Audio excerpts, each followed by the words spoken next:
Si vous êtes à la recherche d'une souris gaming sans fil pas très chère, je pense que j'ai trouvé ce qu'il vous faut du côté de chez The G Lab qui m'ont envoyé leur Cult Titanium Pro, mais aussi la version Cult Titanium normale, une souris sans fil que vous allez pouvoir utiliser très simplement et aussi recharger très simplement. Bonjour à tous, c'est JX, j'espère que vous allez bien et aujourd'hui on se trouve pour une nouvelle vidéo review dans laquelle je vais vous montrer une souris sans fil, en plus de ça qui est RGB et qui va avoir une grande autonomie puisqu'on pourra l'utiliser pendant 15 heures sans s'arrêter avec le RGB. Bref, je pense sincèrement que ce produit peut plaire à énormément d'entre vous et vous allez voir que si vous me suivez depuis un petit moment, je vais retourner sur Minecraft pour la tester.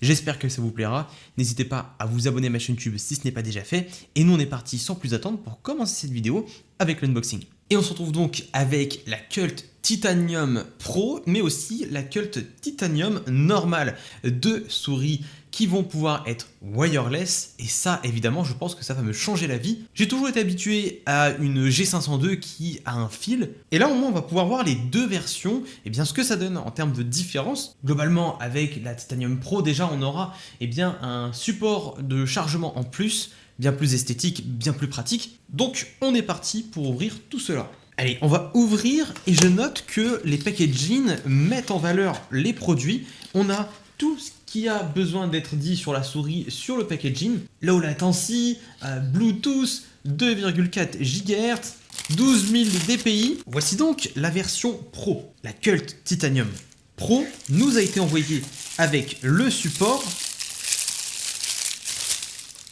qui est bien protégé, le câble en type C, un câble tressé, ça me fait plaisir, et la souris. Alors c'est assez original comme emballage, on n'est pas sur du plastique, on est sur une sorte de papier.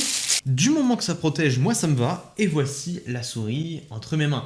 Alors ce que je vais apprécier, ça va être ces LED sur le dessous, là on peut voir qu'il y a des LED, je pense que je vais adorer. En dessous on retrouvera évidemment le petit port USB pour pouvoir faire la connexion en 2,4. On aura les patins et on va enlever les protections. Ah bon, je suis en train de découvrir en même temps que vous, mais là déjà j'aime beaucoup, c'est quelque chose de pratique pour replacer. On risque pas de galérer à la remettre, ça coulisse bien et ça je pense que ça va être un point positif. Bon, en tout cas évidemment on a la souris, le support et le câble, et on a aussi l'autre version, la Cult Titanium normale, pas la version Pro. On a ici vraisemblablement la même souris, simplement pas le support, c'est-à-dire que le rechargement se fera par le port en type C qui est ici avec le câble. La notice et une petite pub The G Lab, j'aime beaucoup. Alors voici donc les deux souris juste devant moi, comme ça vous avez la différence entre les deux versions. Bon, la seule chose qui va changer ici, c'est que vous verrez que la Cult Titanium Pro aura son support de chargement, mais aussi de rangement. Je pense que c'est bien esthétique. Évidemment, on va tester ça, on va le mettre sur le bureau, voir ce que ça donne. On a les deux câbles en type C qui sont assez longs, ça fait plaisir. Et surtout, ils sont tressés. Je ne doute pas que ça résistera dans le temps. La seule chose que j'aurais à redire sur ces câbles, c'est qu'on sent un espace entre le câble et la protection tressée. Il y a un petit peu de jeu, mais c'est la seule chose que j'y vois comme inconvénient. D'autant plus que avec le câble, je pense pas qu'on va l'utiliser énormément. Le support de la version Pro aura son port USB ici pour pouvoir mettre tout simplement la connectique afin de faire le lien entre le PC et la souris. Et ensuite, on n'aura plus qu'à brancher le port de rechargement en type C. On a quelque chose d'esthétique, de fonctionnel et de pratique. En dessous, voici comment ça se présente. Filaire, Bluetooth, Wi-Fi, enfin 2,4, bouton d'allumage et les petites connectiques pour permettre le rechargement de celle-ci. Mais je pense que pour bien vous rendre compte de la qualité de cette souris et de tous les petits détails, je vais vous la montrer d'un petit peu plus près et l'installer sur mon setup. Alors il faut que je vous la présente dans les grandes lignes, cette Cult Titanium. On aura déjà une souris qui pèse très précisément 78 grammes, un taux de rafraîchissement maximal de 1000 Hz, un dpi de 12 000, une autonomie de 15 heures en RGB et 100 heures sans RGB, ce qui est assez fou. Et si jamais vous voulez l'utiliser avec le câble, sachez qu'il mesure 1,80 m, ce qui vous permet de faire de bonnes choses. Donc globalement, assez content du produit, même si j'ai pas encore testé cela, mais vous allez voir que je vais pas être déçu, notamment grâce à son capteur Pixar 3311 qui va me permettre des choses assez sympas. Sachez qu'elle ira aussi bien sur PC que sur PS4, ça c'est bon à savoir si jamais vous jouez sur console, et on est parti pour la tester. Bon, voici donc la Cult Titanium d'un petit peu plus près et je vais vous montrer tous les détails de cette souris. En commençant d'abord par la coque, on est sur quelque chose de noir mat, très joli. On est sur une souris qui pèse 78 grammes très précisément. On aura un DPI jusqu'à 12 000 et un taux de rafraîchissement de 1000 Hz. La molette aura, elle, des petits points pour bien accrocher. Un grip assez sympa et assez agréable, 2 boutons sur le côté, de l'autre côté malheureusement pas de grip, et la même texture que la coque, le logo The G-Lab au milieu de la coque, et je vous laisse constater, mais on aura des LED qui passeront tout autour de la souris, la rendant évidemment très jolie. Je vais vous montrer tout cela dans le noir. À l'avant, on retrouvera le port en type C, permettant de passer la souris en filaire. Et sinon, le dessous, on aura un patin ici, un autre là, et le principal en haut. De quoi switcher le mode, passant de Bluetooth à filaire et à 2,4 GHz. Ici, le bouton pour changer le taux de rafraîchissement. En rouge, on sera sur du 125 Hz. En vert, on sera sur du 250 Hz. Bleu, 500 Hz.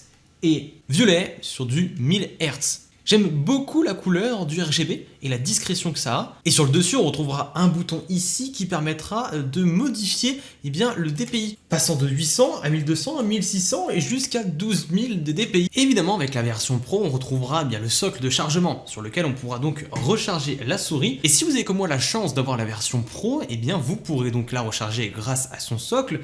Et regardez comment ça. La souris est maintenant rangée et je trouve que ça lui va super bien.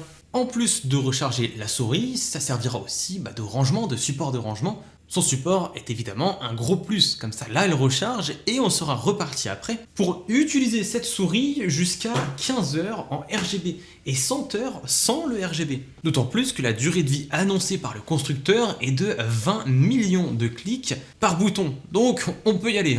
C'est en réalité une batterie de 650 mAh qui est placée à l'intérieur de cette souris qui nous permettra une autonomie pareille. Et je vous laisse constater ce que ça donne les LED dans le noir. Ça fait un joli reflet tout autour de la souris et je trouve que c'est super bien réussi. Vu du dessus, on voit parfaitement bien la lueur tout autour de cette souris et j'aime énormément évidemment. En tant qu'ancien gamer, les LED, ça fait toujours son petit effet. On a un superbe effet LED et je vais vous montrer ce que ça donne sur un tapis de souris. Ça rend super bien avec le noir là, ça fait super bien. Elle se fond totalement dans le décor. Une lueur RGB discrète mais bien présente qui fait toute l'élégance de la souris. Au niveau des modes de connexion, on a évidemment du 2,4 GHz qui nous sera permis grâce à ce petit embout USB que j'ai branché directement sur le support de charge de la version Pro. Et en veillant bien à ce que le bouton soit mis sur 2,4, on aura donc une connexion qui nous sera permise, comme vous pouvez le voir. Mais je peux aussi passer la souris en mode Bluetooth, là ça va la mettre en bleu et ça va rechercher un appareil. Et en activant le Bluetooth et en allant chercher les appareils à proximité, ça nous permettrait de la connecter en Bluetooth. Alors déjà, avant de partir en game, quelque chose de très sympa sur la version Pro, c'est qu'on aura ce socle de chargement qui va aussi bien servir, comme je l'ai dit, de socle de chargement, mais aussi de socle de rangement. Ça rend la chose beaucoup plus esthétique sur un setup et ça permet de ranger tout simplement son setup et surtout de recharger la souris très facilement finalement plutôt que de la brancher, même si on pourra la brancher, là c'est tout de suite plus facile de la poser sur un socle qui est fait pour, comme ça on n'aura pas besoin de penser à la recharger, vu qu'on le fera presque instinctivement. Allez, maintenant on est parti pour la tester en jeu véritablement. Écoutez, maintenant il faut prendre en main cette souris, donc c'est parti pour la prise en main et là je vais commencer avec un petit jeu qui va nous entraîner avec l'aim. Il y a toujours une question d'habitude quand on achète une nouvelle souris et là les premières impressions que j'ai c'est que c'est un petit gabarit. C'est un petit gabarit, on n'est pas sur une souris qui est très grosse, donc c'est quelque chose auquel il faut s'y attendre, tout simplement. Moi ça me va, le clic il est assez résistant, il n'est pas non plus très sensible. Alors c'est aussi une question d'habitude et de préférence.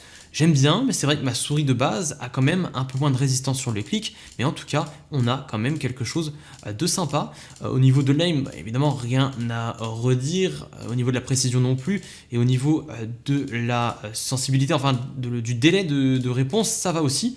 Donc écoutez, pour le moment on est bien, mais évidemment il y aura un jeu, un jeu sur lequel vous m'avez souvent vu sur Minecraft, je vais aller en jeu juste après, mais là c'est déjà pour vous montrer les premières impressions. On est sur une souris avec un petit gabarit, ce que j'aurais aimé c'est un grip sur le côté pour le pouce, et mis à part ça sinon on est sur quelque chose de très fluide, sur lequel on pourra compter pour jouer et faire de bonnes games, je pense, du moins. Il y a aussi un autre test à faire, mais qui est un peu moins conventionnel, mais qui était très connu à l'époque, c'était le click test. Donc là, on va faire un petit peu de clic, on va cliquer le plus vite possible, c'est aussi pour entendre la sonorité de la souris. Donc écoutez, globalement, on est sur une souris évidemment qui clique bien, et maintenant on est parti pour tester cela en jeu. Bon, et maintenant on est parti sur un jeu auquel j'ai énormément joué quand j'étais un peu plus jeune, Minecraft. Alors là, on a une souris qui va nous permettre de jouer et essayer de retrouver le niveau d'avant. Donc on est parti pour aller en Skywars. On va essayer quelque chose, mais surtout on va essayer de voir si on peut prendre en main facilement cette souris sans fil. Donc c'est parti. Ok, alors au niveau des contrôles, on va essayer de faire quelque chose de sympa. Je n'ai fait aucun pré-réglage pour Minecraft. J'ai réinstallé le jeu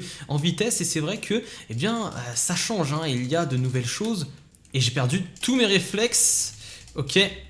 Non, bon bah d'accord. Mais c'est pas grave, on va essayer de faire quelque chose de sympa. Notamment, pourquoi pas avec l'arc.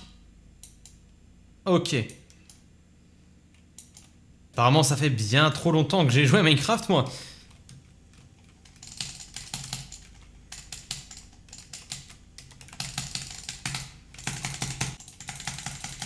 Ok, en tout cas, on essaie de reprendre les bons vieux réflexes et on va essayer d'aller attaquer un petit peu. Mais bon, globalement, on a une souris qui nous permet de jouer. Je trouve que le clic est un peu trop résistant par rapport à ce que j'ai comme habitude. Le clic, le bruit du clic est un peu basique, je trouve. Tout le monde rush, c'est ouf. On va quand même essayer de faire quelque chose, un petit peu, pour voir la souris. C'est toujours un peu compliqué de faire des kills. Surtout quand ça fait longtemps qu'on n'a pas joué à Minecraft. Ok.